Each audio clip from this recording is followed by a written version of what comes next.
Juga di bagian atas dari foto ini,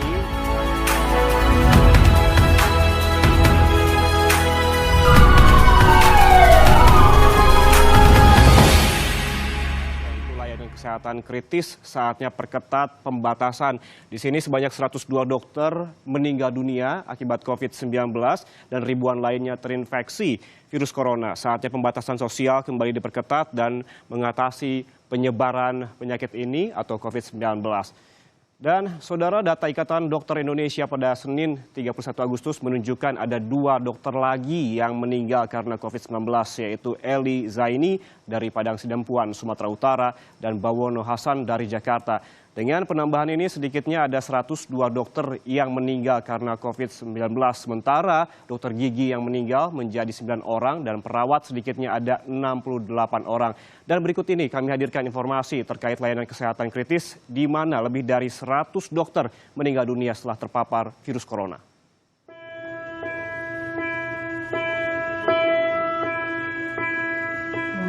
Perang melawan COVID-19 di tanah air masih jauh dari usai.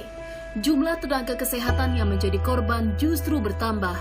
Di Medan, Sumatera Utara, 2 dokter meninggal dunia hari Minggu kemarin karena COVID-19. 2 dokter itu adalah Dr. Daud Ginting, spesialis penyakit dalam, dan Dr. Edwin Parlindungan Marpaung, spesialis ortopedi. Ketua ID Kota Medan memastikan, terpaparnya kedua dokter ini bukan karena menangani langsung pasien positif COVID-19. Ada kecenderungan bahwa tenaga kesehatan dan dokter yang meninggal justru mereka yang tidak langsung menangani pasien COVID. Saat ini kita menilai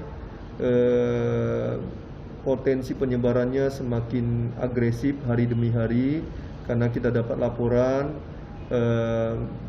justru banyak tenaga kesehatan di rumah sakit yang dirawat di rumah sakitnya sendiri saat ini. Kita mengkhawatirkan kalau ini kita tidak mengambil langkah yang sangat strategis, kecenderungan di bulan 9 akan kewalahan kita di Indonesia.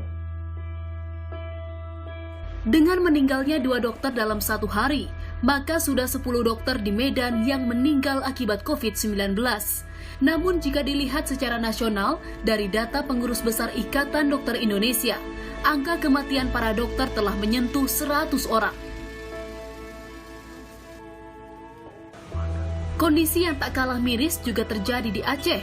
Dalam 2 pekan terakhir, ada 200 tenaga kesehatan di seluruh Aceh yang terinfeksi COVID-19. ID wilayah Aceh menyatakan, tenaga kesehatan yang tertular COVID-19 terdiri dari dokter, perawat, bidan, dan tenaga laboratorium. 40 orang tenaga kesehatan dalam perawatan, 1 orang dirawat di ICU, sementara sisanya menjalani isolasi mandiri karena tidak mengalami gejala.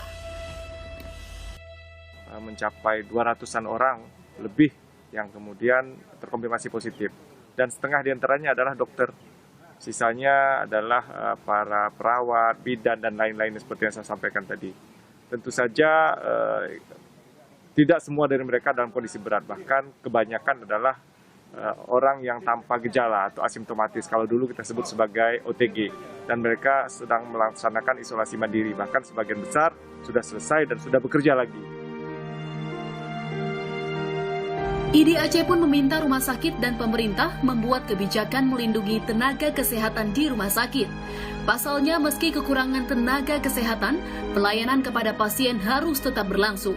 Langkah tegas harus diambil segera, agar garda terdepan perjuangan melawan corona tak terus menjadi korban. Tim Liputan Kompas TV.